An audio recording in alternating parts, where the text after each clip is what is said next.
కూడా ఆలోచన చేయమని కోరుతా ఉన్నా. అదే మాదిరిగా జరుగుతూ ఉంది, అదే మాదిరిగా దుష్ప్రచారంలో భాగంగా జరుగుతూ ఉంది. ల్యాండ్ టైటిలింగ్ యాక్ట్ విషయంలో కూడా ఇదే మాదిరిగా జరుగుతూ ఉంది. ప్రతి ఒక్కరికి మెసేజ్లు పంపిస్తూ ఉన్నాడు, ప్రతి ఒక్కరికి కూడా ఫోన్లు చేసి చెప్తా ఉన్నారు మీ భూములు జగన్ కాజేస్తాడు అని. అయ్యా చంద్రబాబు, జగన్ ఎలాంటి వాడో నీకు తెలియదేమో, కానీ ఈ రాష్ట్రంలో ఉన్న ప్రతి పేదకు తెలుసు జగన్ ఎలాంటి వాడో అని చెప్పి ఈ సందర్భంగా చెప్తా ఉన్నా. జగన్ భూములు ఇచ్చేవాడే కానీ జగన్ భూములు లాక్కునేవాడు కాదు నీ మాదిరిగా అని చెప్తా ఉన్నాడు.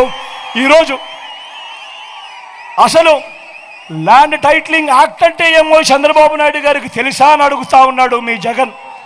అసలు ల్యాండ్ టైటిలింగ్ యాక్ట్ అనంటే దాని అర్థం ఏమిటో తెలుసా? అసలు ల్యాండ్ టైటిలింగ్ యాక్ట్ అనంటే దాని అర్థము మీ భూముల మీద మీకు సర్వ హక్కులు కల్పించడమే ల్యాండ్ టైటిలింగ్ యాక్ట్కు సంబంధించిన ముఖ్య ఉద్దేశం.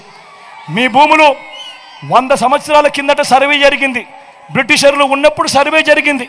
దాని తర్వాత ఏ ఒక్కడు కూడా సర్వే చేసిన పరిస్థితులు లేవు. ఎక్కడా కూడా 15,000 గ్రామ సచివాలయాలలో 15,000 సర్వేలను పెట్టించి ఏ ఒక్కరు కూడా ఎప్పుడు సర్వే చేసిన పరిస్థితులే లేవు. ఆ పరిస్థితులు లేక భూములన్నీ కూడా సబ్ డివిజన్ జరక్క, భూముల కొలతలన్నీ కూడా సరిగ్గా లేక అమ్ముకునేదానికి కొనేదానికి ఇబ్బందులు పడుతూ ఉన్న పరిస్థితులలో ప్రజలందరూ కూడా కోట్ల చుట్టూ తిరుగుతూ, రెవెన్యూ అధికారుల చుట్టూ తిరుగుతూ వాళ్ళకు డబ్బులు ఇచ్చుకుంటూ ఇబ్బందులు పడుతూ ఉన్నారు అని చెప్పి ఈ పరిస్థితిని మార్చాలి అని ప్రతి ఒక్కరి భూమి మీద కూడా వాళ్లకు సంపూర్ణ హక్కులు ఇవ్వాలి అని మొట్టమొదటిసారిగా 100 సంవత్సరాల కిందట జరిగిన సర్వేను మళ్ళీ రీసర్వే ప్రతి గ్రామంలోనూ చేయించి వాళ్ళ భూముల మీద సర్వ హక్కులు వాళ్ళకి ఇచ్చేదానికి బౌండరీస్ నాటిచ్చి రికార్డ్స్ అన్ని అప్డేట్ చేసి ఆ పత్రాలన్నీ కూడా రిజిస్ట్రేషన్ చేసి మళ్ళీ ఆ రైతన్నలకు వాళ్ళకే ఇచ్చే కార్యక్రమం జరుగుతూ ఉంది అంటే ఇంత గొప్ప కార్యక్రమానికి చేతనైతే మద్దతు పలకాలి. కానీ దాని మీద కూడా లేనిపోని దుష్ప్రచారాలు ఇవాళ జరుగుతూ ఉన్నాయి.